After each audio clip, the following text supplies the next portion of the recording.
Un rayon de soleil et Fanny, 4 ans, sort profiter du jardin. Quand elle avait 13 mois, une maladie rare a provoqué une grosse fièvre et radicalement changé le cours de sa vie. Elle pouvait marcher et aujourd'hui, donc elle ne marche plus, elle ne tient plus assise. Et au niveau de la tête aussi, elle ne tient pas suffisamment la tête par rapport à avant. Et donc elle est très dépendante de ses parents et de ses grands-parents qui nous aident beaucoup. Chaque jour, Fanny enchaîne les séances de kiné, d'ergothérapie, d'orthophonie. Impossible pour elle de bouger seule ou de parler. Pour communiquer, elle n'a que le regard, d'où l'idée d'utiliser un ordinateur spécial qui se commande avec les yeux. Donc, dans la machine, sous l'écran, ici, vous avez des caméras qui sont capables d'aller chercher en fait le mouvement oculaire de l'utilisateur. Je vais m'installer devant et simplement en regardant la case nourriture, je peux aller chercher ensuite la page de boisson. Et aller valider éventuellement un jus d'orange. Tu as vu le petit chat? Ouais, il faut le regarder tout le temps.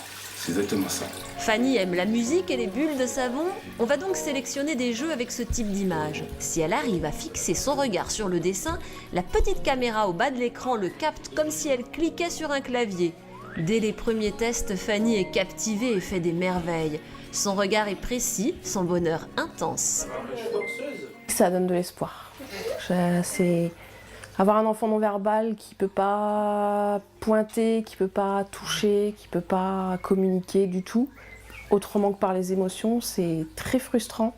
C'est frustrant pour nous, c'est frustrant pour elle. Et voilà, ça nous donne l'espoir qu'elle puisse communiquer avec nous, mais communiquer aussi avec la famille, avec les amis, avec l'extérieur. Et ça, c'est énorme, quoi. Avec de l'entraînement, Fanny pourra appeler ses parents, leur dire à quoi elle veut jouer, si elle a mal quelque part ou besoin de quelque chose. Elle a tant de choses à dire. L'appareil coûte plusieurs milliers d'euros. Heureusement qu'Ella soutiendra cet achat, car pour Fanny, cette tablette est aussi vitale que de l'oxygène. 350 familles ont besoin d'être ainsi équipées en informatique adaptée. Comme Fanny, 3 à 6 enfants naissent chaque semaine en France avec une de ces maladies, 20 à 40 en Europe. Quand tout va bien, les ordres donnés par le cerveau et la moelle épinière, ici en orange, sont transportés par des cellules nerveuses partout dans le corps. Quand le cerveau ordonne à la main d'attraper un objet, la main l'attrape. Quand il dit aux jambes de marcher, la personne avance. Ces cellules super puissantes, ce sont des neurones. Ils transmettent les informations sous forme de signaux électriques qui se déplacent, ici en bleu. Pour cela, ils ont besoin de la myéline. Cette substance entoure le bras de ces neurones. La myéline est composée de plusieurs couches de graisse serrées les unes contre les autres. Dans le cas des leucodystrophies, à cause d'une anomalie génétique, la myéline est grignotée par d'autres cellules. Selon la zone détruite, l'influx nerveux ne peut plus passer, l'ordre n'arrive plus jusqu'à la main, l'œil, la jambe ou l'oreille, et les malades ne peuvent plus bouger, voir ou entendre. Le corps entier se retrouve progressivement paralysé. Vivre avec une leucodystrophie, c'est compliqué pour les enfants et aussi pour leurs parents, leurs frères, leurs sœurs. Pour s'épauler et partager leurs expériences, les familles se retrouvent chaque année quelques jours à Center Parcs. Un moment attendu toute l'année, les seules vacances pour certains. L'une des principales missions d'Ella, c'est l'accompagnement des familles. Et ce week-end Center Parcs en fait partie intégrante. Il est organisé afin de permettre aux familles de se détendre, de passer un bon moment, de se retrouver, d'échanger. Et également, on essaye donc de mettre la maladie entre parenthèses le temps d'un week-end et de s'octroyer un moment de répit qui est un moment bien mérité, qui est capital dans le lourd quotidien face à la maladie. C'est important pour moi de venir avec ma famille parce que c'est un moment où on se retrouve tous ensemble. Affronter le quotidien au jour le jour, c'est quelque chose qu'on n'imagine pas. Et le fait de communiquer avec des familles que l'on voit régulièrement permet de mettre des mots sur ce que l'on vit. Et là, c'est un début de réconfort, même si ça n'apporte pas le vaccin, le remède à cette fichue maladie. Mais pour autant, ça nous soulage énormément parce qu'il y a une compréhension mutuelle entre les familles. Se plonger dans la piscine et se sentir flotter, jouer, bouger. Ici, tout est prévu pour pouvoir arriver au bord du bassin, même avec un fauteuil roulant. Partager de bons moments, se détendre, décompresser, rien de mieux pour reprendre des forces.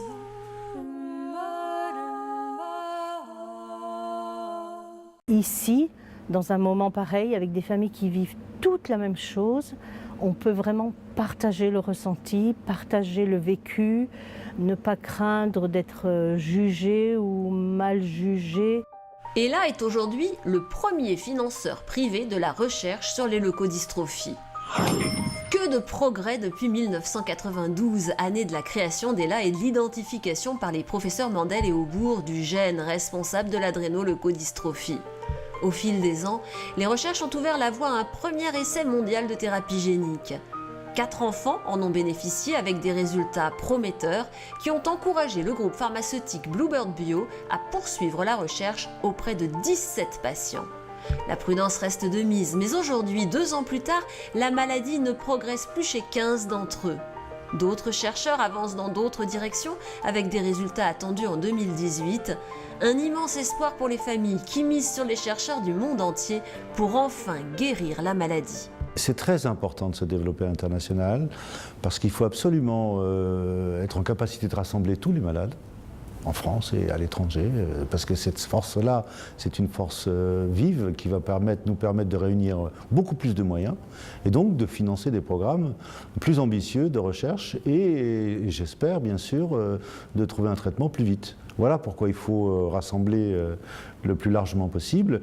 Et puis c'est aussi un endroit où on fédère les plus grands experts mondiaux sur les leucodystrophies. Donc cette dimension internationale est absolument nécessaire. Il ne faut pas oublier que la maladie ne connaît pas de frontières. Donc allons la combattre là où elle est, c'est-à-dire partout. Les premiers soutiens de l'association, ce sont les élèves dans les écoles, les collèges, les lycées. Chaque année, ils se mobilisent pour la campagne Mets tes baskets. Pour beaucoup, c'est un premier contact avec une maladie grave. À la rentrée scolaire, ils participent à une dictée, un texte écrit pour eux par un écrivain célèbre. Pour eux, on sera les plus forts. J'ai voulu leur raconter une histoire qui les tire vers le haut, qui leur donne envie de se dépasser, qui les fasse sourire. C'est un dialogue entre un petit garçon et une petite fille. Et voilà, j'ai voulu à la fois les amuser et leur donner envie de faire et d'agir et de ne pas avoir peur surtout. La campagne Mets tes baskets et bats la maladie, pour Ella, c'est vraiment une campagne très importante. Depuis que l'association existe, c'est plus de 4 millions d'élèves qui sont mobilisés.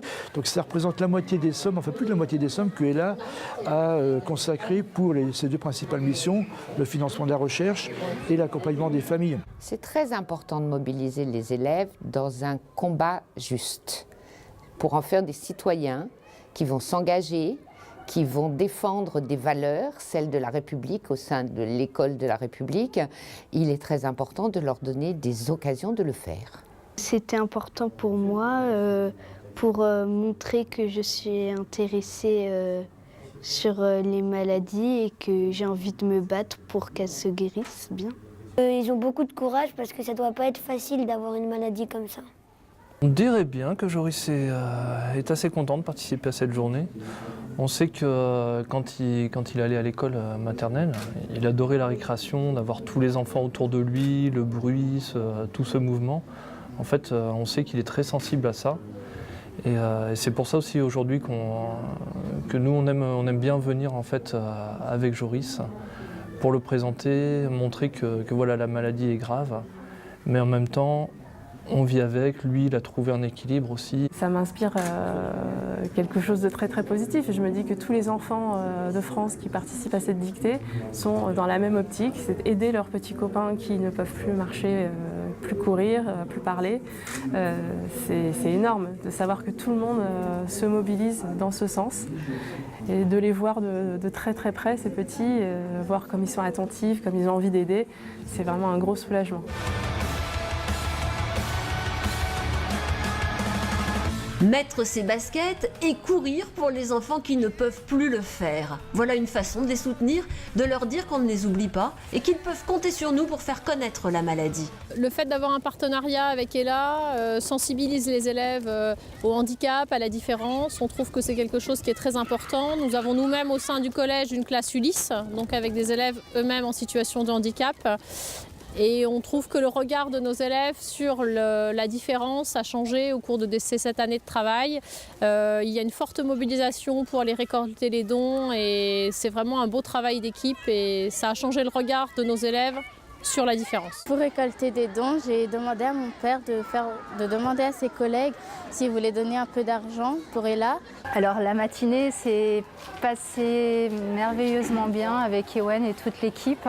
Ewen a fait du bateau. On l'a accompagné, un pompier a nagé pour pousser le bateau, donc ça c'était une première expérience pour lui, c'était vraiment génial. Grâce à Ella et l'opération Mété Basket, notre cross au collège c'est plus des simples courses. C'est devenu une fête et les élèves l'attendent vraiment avec impatience chaque début d'année. Chaque année, le prix ambassadeur récompense l'engagement des élèves qui se sont mobilisés. Chaque établissement désigne son ambassadeur qui incarne les valeurs de solidarité et de partage de la campagne. Tous se retrouvent à Paris pour représenter leurs établissements scolaires, avec la conviction que l'espoir et l'énergie, ça se partage. Les enfants sont naturellement généreux, ils ont juste besoin que nous, on les accompagne, qu'il y ait un adulte ou qu'il y ait des adultes qui impulsent le truc, et c'est ce qu'on fait. Voilà, ça marche bien. Les jeunes ambassadeurs et leurs enseignants ont rejoint la grande famille d'Ella aux côtés des malades. Avec les parrains, les salariés dans les entreprises, les chercheurs. Pour vaincre la maladie, il faut surtout rester mobilisé partout. Sur les pistes, l'opération Glisse en cœur fait rimer solidarité avec ski en relais. Un week-end de fête pour faire connaître l'association et rappeler que chacun peut faire quelque chose pour soutenir la recherche et les familles. Mété basket et bas la maladie.